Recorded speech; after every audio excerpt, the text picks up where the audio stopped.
बिहार के लिए एक बहुत बड़ी खुशखबरी मिली है और इसमें चार चांद लगाने के लिए हमारे सीएम नीतीश पूरी तरह से तैयार थे और उसी की मुहिम में यह कोशिश की जा रही थी और उसी के वजह से आज यह मौका पहली बार मिला है। कितने वर्षों के प्रयास में शायद यह मौका मिला गया था। ऐसे हम हमेशा लोग कहते कि बिहार एक लैंडलॉक स्टेट है, यहाँ पर कुछ नहीं किया जा सकता, बिजनेस जीरो है, लेकिन नीतीश मिश्रा ने प्रूफ कर दिया है, यानी बिहार के उद्योग मंत्री नीतीश मिश्रा ने प्रूफ कर दिया है कि अगर जिगरे में हो दम तो यहाँ से हम भेज देंगे हर सामान दुनिया में किसी भी कोने में। और वो करके दिखाया है पटना के बिहटा में पहला, कह सकते हैं बिहार का पहला बंदरगाह, ड्राई बंदरगाह खुल चुका है और वहां से ऑलरेडी 90 कंटेनर के साथ बिहटा टू रसिया रवाना कर दिया गया है। और सबसे बड़ी खुशी की बात है 90 में से जो 7 कंटेनर है उसमें बहुत सारे जो बिहार से सामान खाद्य पदार्थ के गए हैं, जैसे मखाना हो सकता है, मिलेट हो सकता है, बहुत सारे जो जूते के आइटम यहाँ पर काम होते हैं, मोची लोग करते हैं, वो नए नए जूते भेजे गए हैं। और साथ साथ जो 83 कंटेनर अभी बचे हैं वो भी खाली अभी नहीं जाने वाला है। वो 83 कंटेनर यहाँ से जाएगा हल्दिया पोर्ट, यानी वहाँ पर कोलकाता में सब असेंबल होगा सामान और पूरी तरह से 90 कंटेनर भर करके रसिया के लिए रवाना कर दिया जाएगा। है ना खुशखबरी? अब है ना बिहार के लिए नई बात। कभी हमने सोचा नहीं था कि बिहार में भी पोर्ट होगा, इनलैंड पोर्ट होगा, ड्राई पोर्ट होगा। कभी आप भी सोच रहे होंगे ये पोर्ट कहाँ से आ गया, बिहार में तो है ही नहीं, समुंदर है नहीं तो पोर्ट कहाँ से आ गया। जी हाँ दोस्तों, ये कंसेप्ट को समझिए, क्योंकि पोर्ट या बंदरगाह होने के लिए आपको सी लैंड से कनेक्टिविटी चाहिए, लेकिन यहाँ है नहीं। तो इसलिए बड़े बड़े जो बंदरगाह बनते हैं, टोटल 10-11 बंदरगाह हैं जो खास करके भारत के मेन जगहों में है। बॉम्बे में हो गया या फिर कोचीन में हो गया या फिर ले लो मद्रास में हो गया, ऐसे ऐसे जगह पर है बनाए गए जहाँ पर सी लेवल कनेक्टिविटी है। लेकिन बिहार में ना है तो कैसे होगा काम? तो उसको इनलैंड कनेक्टिविटी कराया जाता है, उसको ड्राई पोर्ट कहते हैं, जहाँ पर जिससे ट्रेन से डायरेक्ट कनेक्टिविटी हो, वहाँ से फ्लाइट आ सके, जा सके और वहाँ पर डायरेक्ट अपने उस रास्ते से, इनलैंड पोर्ट के रास्ते से, वहाँ से आप सारे कंटेनर को भेज सकते हैं। कंटेनर का मतलब आप समझ लीजिए एक ऐसा एक डब्बा है जिसमें आप सामान कम से कम 30 टन भर सकते हैं, यानी 30 टन, एक कंटेनर में 30 टन सामान भर सकते हैं और 90 कंटेनर ऐसे लोड किया जाएगा।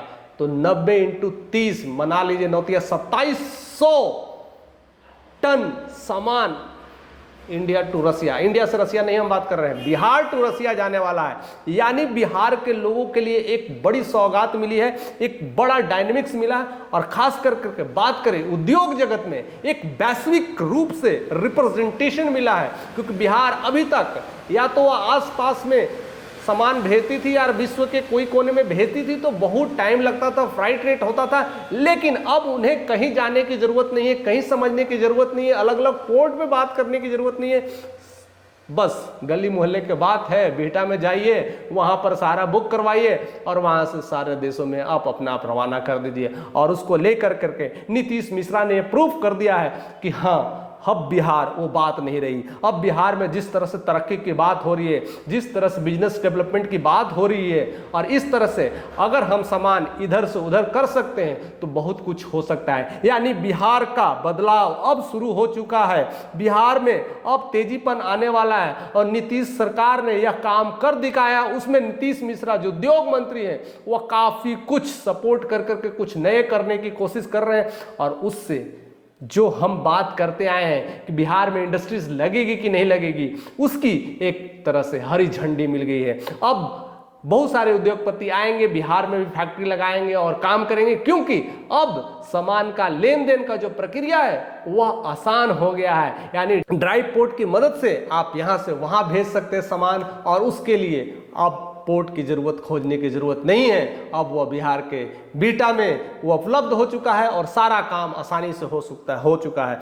और इससे एक और फायदा होगा, जो सामानों का जो बिक्री करना है डायरेक्ट आप भेज सकते थे। जैसे बहुत सारे किसान यहाँ खाद्य पदार्थ होते हैं, मक्का की खेती होती है, गेहूं की खेती होती है, बाजरे की खेती होती है, इवन चावल होती है, आप डायरेक्ट यहाँ से जिस देश में चाहते हैं आप भेज सकते हैं। इससे आपको मुनाफा भी अच्छे मिल सकता है, आपके फ्राइट रेट भी अच्छे मिल सकता है, और बहुत सारे जो सामान बाहर से आते हैं वो आपके सस्ते दामों पे आ जाएंगे। तो बहुत सारा चीज इंपोर्ट एक्सपोर्ट में एक बहुत क्रांति लाने वाला है। खास करके बिहार में यह कारनामा पहली बार हुआ है, पहली बार ऐसा सोचा गया है और ऐसी प्लानिंग की गई है। जिसने भी ऐसा प्लानिंग किया है और जिस सरकार ने ऐसे काम कर रहे हैं उनको काबिले तारीफ। इसलिए नीतीश कुछ अलग हटके करते हैं। जो भी हो, यह मुद्दा अभी इलेक्शंस को लेकर के हो रहा है, लेकिन हम इलेक्शंस को अलग रखते हैं। लेकिन ये मुद्दा, ये काम अपने आप में बहुत बड़ी पहचान देके जा रहा है, बिहार को एक नया सौगात देके जा रहा है। और खास करके नीतीश मिश्रा जो उद्योग मंत्री है वह कुछ क्रांति लाने की कोशिश कर रहे हैं। इस तरह से अगर क्रांति लाया जाए तो बिहार को एक नए नए लेवल पे ऊंचाइयों पर पहुंचाया जा सकता है और परिवर्तन किया जा सकता है। अगर आप बिहार वासी हैं तो आप खुश हो जाइए। आप सोचिए कि अब बिहार में धीरे धीरे क्रांति आ रही है, डेवलपमेंट आ रहा है, चीजें बढ़ रही है। और सबसे बड़ी बात है कि इतने कंटेनर्स का लाइन अगर लगने लगेगा बीटा में और लेन देन होगा तो यहाँ पर रोजगार भी बढ़ेंगे। काम करने की लिए लोग इधर उधर भागते थे, वहां पर कई लोगों के लिए काम में लगाया जाएगा। क्रेन ऑपरेटर बहुत सारा चाहिए होता है कि कंटेनर को उठाने के लिए, इतनी भारी 30 टन को उठाने के लिए बहुत सारे क्रेन लगेंगे। क्रेन से उठाया जाएगा, लाया जाएगा, और उसको चलाने के लिए भी बहुत सारे स्किल्ड लेबर की भी जरूरत पड़ेगी। तो यानी बहुत सारे लोगों को वर्क करने की कैपेबिलिटी यहाँ डेवलप होने जाएगी, या बहुत सारा एंगेजमेंट होने लगेगा।